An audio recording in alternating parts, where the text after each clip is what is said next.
السلام عليكم ورحمة الله وبركاته. خبجمتوتا في وردفتوتا خنيا. إيجا سجنتات إنت لا خنيا. وجاء الراك أبني دفني تجرا. كان داود شاجرتن. أوروري كرد بكيدا. إنت اللي خنيا كان كوتا شانف فادا بيسال مفا أكا أسيجدتي كان إلى اللتها. أكما بيسا كيستي ملتو في لماز دي مخيستي عثمان بيم أنغو هندا أورهام بيف أكا كنو ملتا تجرا. Kanaaf Usmaan Bey aangoo ala tahee Orhan Bey aangoo kana hunda fudhatee gara fuulduratti ce'uun ni danda'amaa fi kanatti aansee Sheenshaah Bey hanga ani hafuura baafadhutti Orhan Bey kaayyoo tokko akka galmaan hin geenye dubbateetii jira.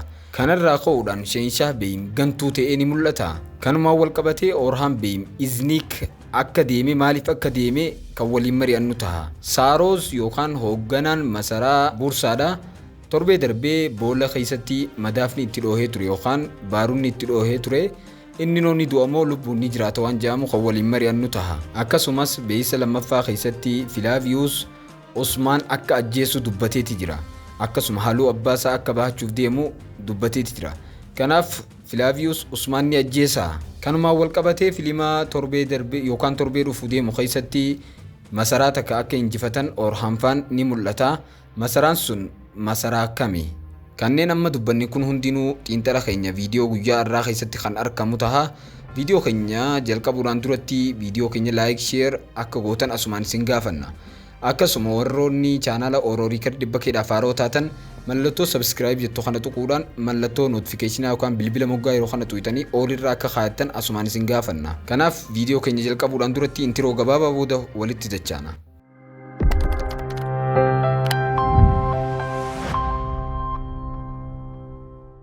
Egaa walitti dachaaneeti jira. Xiinxala keenya jalqabuudhaan duratti mee wantoota tokko tokko kan kaafne waliin haasofnu ta'a. Filima torbee darbee keessatti waa'ee aangoo Orhan fudhachuutii fi kana tokkollee wanni dubbatamee jiru.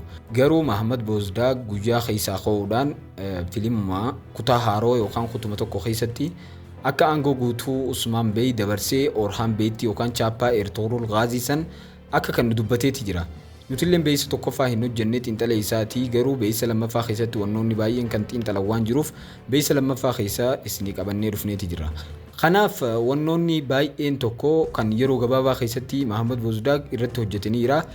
Garuu karaa fuulduratti akka waan gabaabumatti buursaa injifachuudhaaf Orhan deemuuti fakkaata. Kanaaf waan kana masaraalee hedduun akka injifatame seenaa keessatti ni dubbata. Orhan jechuudha kan inni injifate. Garuu san hunda Mahammad Boozdaaq viidiyoodhaan nu hin garsiifne. Kunilleen akka dogoggora tokkotti yookaan isaan irra dabaruu kanaaf akka waan dogoggora tokkotti ilaalla. Kanaaf Mahammad Boozdaaq waa hedduu takka gubbaa utaalee akkana godhee garuu kun gaarii nutti hin fakkaatu akka keenyatti. Kanumaan wal qabatee mee gara xiinxala keenyatti mee haadachaanuu isin hin jenna. Beeysa tokkoffaa immoo hojjechuu dhabuu keenyaaf wannoonni keessaa xiinxalan baay'een hin jiru. Saniif jecha dhiifnee asumaan isin beeksifna.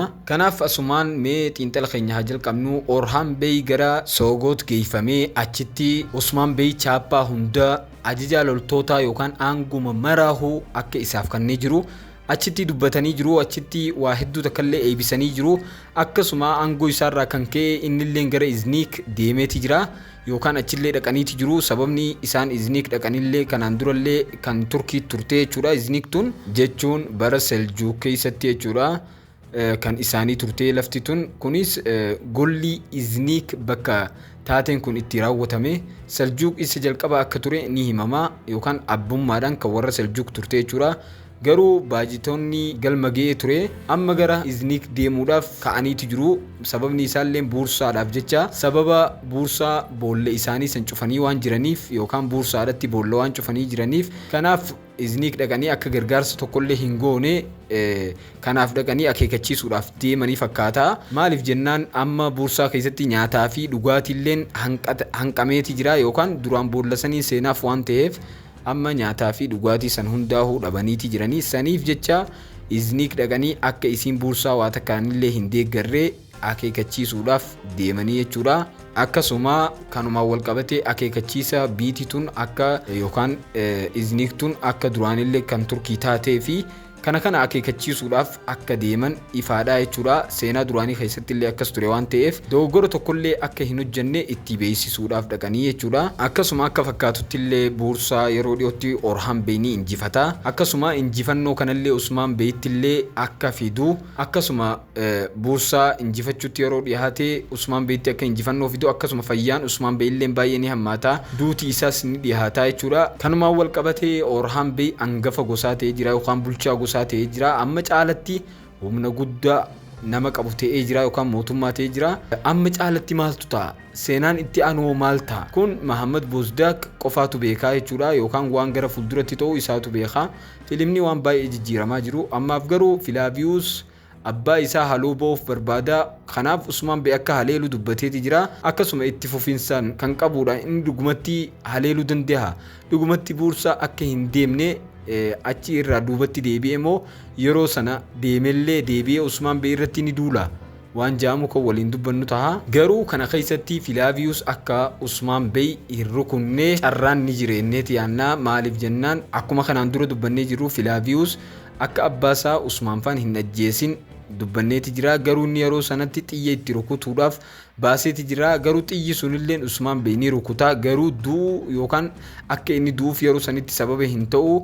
Garuu boodarratti gara yeroo xiqqashoo achi yeroo deemametti sababa ta'uu danda'a. Sababa xiyya kanaatiin du'uu danda'a. Yookaan ammoo yoo xiyya san hin darbine namni tokko Filaaviyus dhorkuu danda'a. Namni guddaan tokko yookaan namni jaarsaa tokko dhufee Filaaviyus akka inni Usmaan Bey hin rukunne akka inni abbaasaa hin ajjeesin itti himee dhaabbisuu danda'a jechuudha. Garuu ammaaf nama dhorkuu danda'u san isiniif himuu hin dandeenyu. Akkasuma namni beekamillee hin jiru. Kun akka xiinxala keenyatti garuu namuma fedheyyuu ta'uu danda'a jechuudha.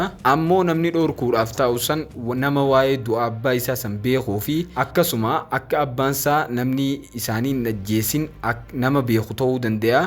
Kanaaf kun itti himee akka inni Usmaan Bey hin rukunne taasisuu danda'a jechuudha. Akkasumas gama biraatiin Mongoolonni torbee darbee magaalaa takka qabataniiti jiru. Kanaaf Mongoolonni yeroo dhiyootti masaraan sun kan irraa deebi'amee fuudhamu. Hiriyoonni dhiyoo Orhan Bey ta'an warri torbee darbee filima keessatti dhufan san isaan sun waan haleelanii fudhatan fakkaata.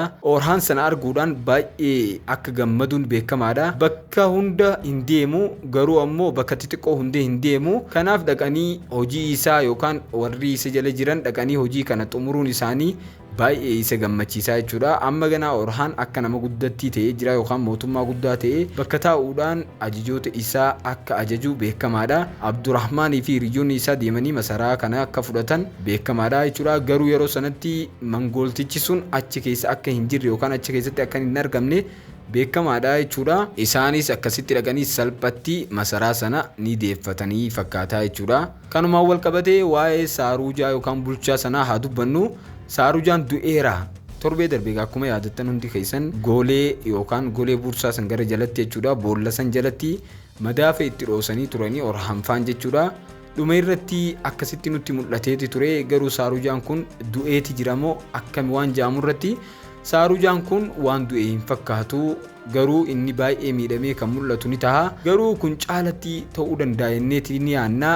Deebiin ammaaf lubbuun hafuu ni danda'a jechuudha. Garuu immoo baay'ee miidhamaa jechuudha. Kanumaan yoo irraa baane gaarii natti fakkaata. Akkasumas beeysa keessatti Shehinshaah Bey hanga ani hafuura baafadhutti Orhan kun kaayyoo tokkollee galmaan akka gahuu hin dandeenye yookaan kaayyuma kamiyyuu galmaan hin gahu jedhee dubbateeti jira.